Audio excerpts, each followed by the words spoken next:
Hello. Today we're going to talk about how the kidneys help with calcium homeostasis. So where is calcium absorbed in the nephron? So optional secretion and reabsorption of calcium occurs at the distal tubule of the nephron.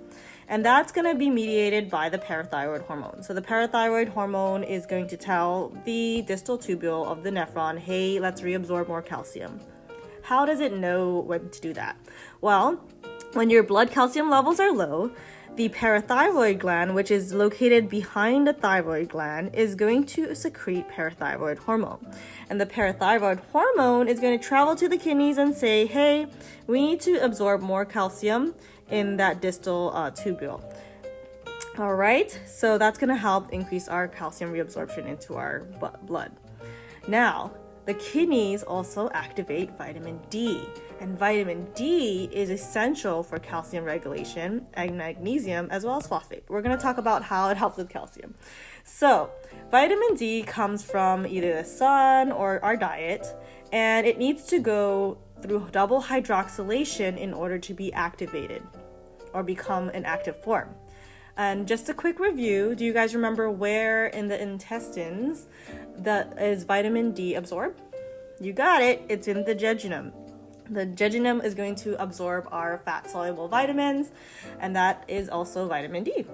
So how does vitamin D become active? Well, you get it from the sun, you can get it from fish, which is vitamin D3, eggs, vitamin D2, and it is inactivated. It's not in an active form. So it has to first go through the liver, through the first hydroxylation, and I remember there's only one liver, so one as in first hydroxylation, and it becomes calcidoil. And then it goes through second hydroxylation in the kidneys, and I remember the kidneys are responsible for second hydroxylation because there's two kidneys, and eventually it's activated by the kidneys and it becomes calcitriol, which is the active form of vitamin D. Now, how does calcitriol help with calcium?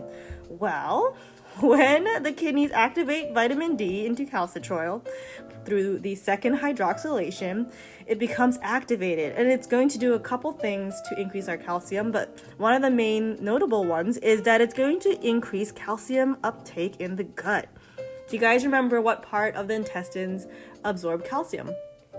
You got it. Do you want a cafe? So the duodenum is going to be told by calcitriol, or the gut is going to be the one that's going to reabsorb that calcium. So you're going to reabsorb it through your kidneys, and now you're reabsorbing it through the vitamin D, telling our duodenum to also reabsorb it, and so eventually our serum calcium levels are going to increase. And when our serum calcium levels increase and our body is satisfied, it's going to tell the parathyroid hormone, hey, I had enough calcium, and it's going to be that negative feedback loop. I hope that helped. Thanks for watching. See you next time.